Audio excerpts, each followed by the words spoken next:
ایک رلا دینے والا واقعہ نظم کی صورت احباب کے پیش نظر۔ بھرنی تو پڑے گی تمہیں نقصان کی قیمت، بیٹی کے ہر ایک خواب کے ارمان کی قیمت۔ مانگے گی وہ محشر میں گریبان پکڑ کر، تم کیسے چکا پاؤ گے اس جان کی قیمت۔ ایک واقعہ بتاتا ہوں میں ملک عرب کا، وہ دور مدینہ میں تھا پیغمبر رب کا۔ ایک آدمی دربار نبوت میں تھا حاضر، ایمان کی دولت ملی وہ پہلے تھا کافر۔ اس شخص نے آقا سے کہا، اے میرے آقا، جس وقت میں کافر تھا تب ایک جرم کیا تھا، جو میرا قبیلہ کہے وہ مانتا تھا میں، بیٹی کی ولادت کو برا جانتا تھا میں۔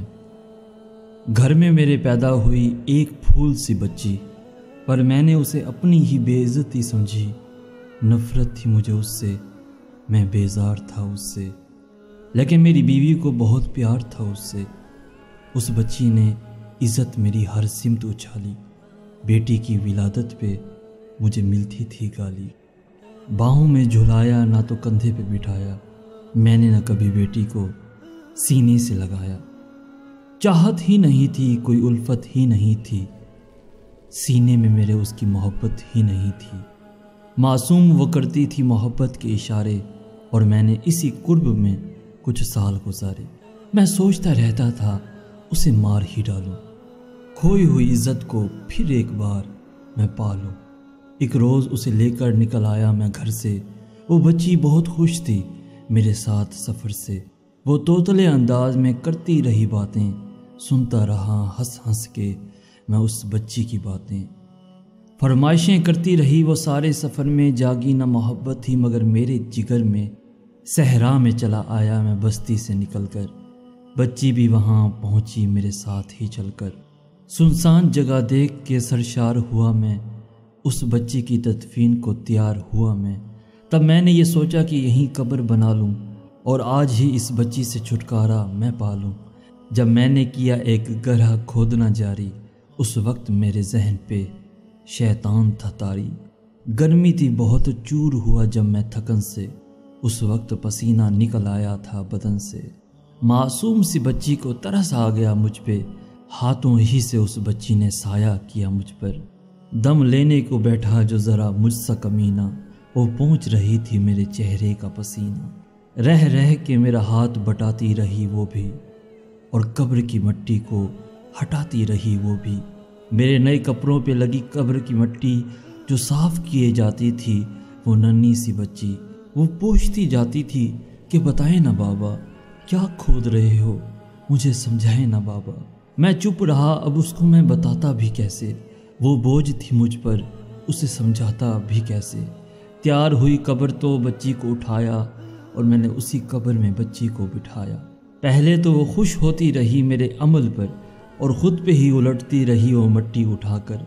پھر خوف سے رونے لگی، چلانے لگی وہ، ہاتھ اپنے ہلانے لگی، لہرانے لگی وہ۔ آئے بابا میرے جانو جگر آپ پہ قربان، بتائیے کیوں آپ پہ بھاری ہے میری جان، بس مجھ کو میرا جرم بتا دے میرے بابا، پھر شوق سے جو چاہو سزا دے میرے بابا۔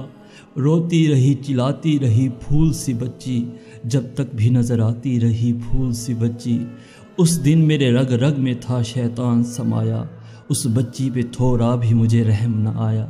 زندہ ہی اسے قبر میں دفنا دیا میں نے، ایک جان پہ یہ کیسا ستم ڈھا دیا میں نے۔ وہ آدمی روتا رہا یہ بات بتا کر، اس شخص کے رخسار بھی اشکوں سے ہوئے تر۔ اس درد سے سرکار کی آنکھیں ہوئی پرنم، دل تھام کے روتے رہے سرکار دو عالم۔ سرکار کو جو بات رلائے وہ بات غلط ہے، اللہ کو جو تیش دلائے وہ غلط ہے۔ سرکار کو مانا ہے تو سرکار کی مانو، ہر بات میرے سید ابرار کی مانو۔ ایک فرض ملا ہے تو اسے دل سے نبھا لو، بیٹی کو محبت سے دل و جان سے پالو۔ بیٹی پہ تو جنت کی ضمانت ہے خدا کی، یہ بوجھ نہیں ہے، یہ بوجھ نہیں ہے، یہ امانت ہے خدا کی۔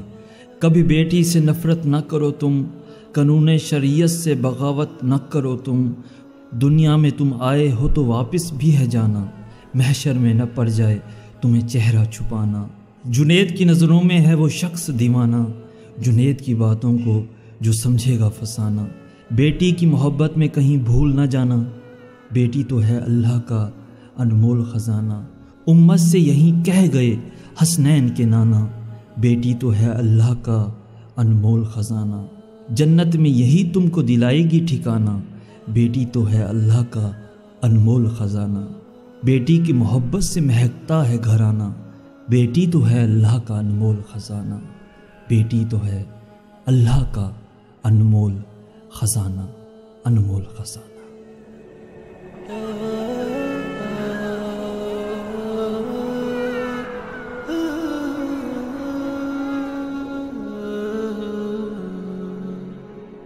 طغى في الشام جيش الأفعوان وعربد بين أعمدة الدخان ليفتك بالشيوخ وبالصبايا وكل الخلق من إنس وجان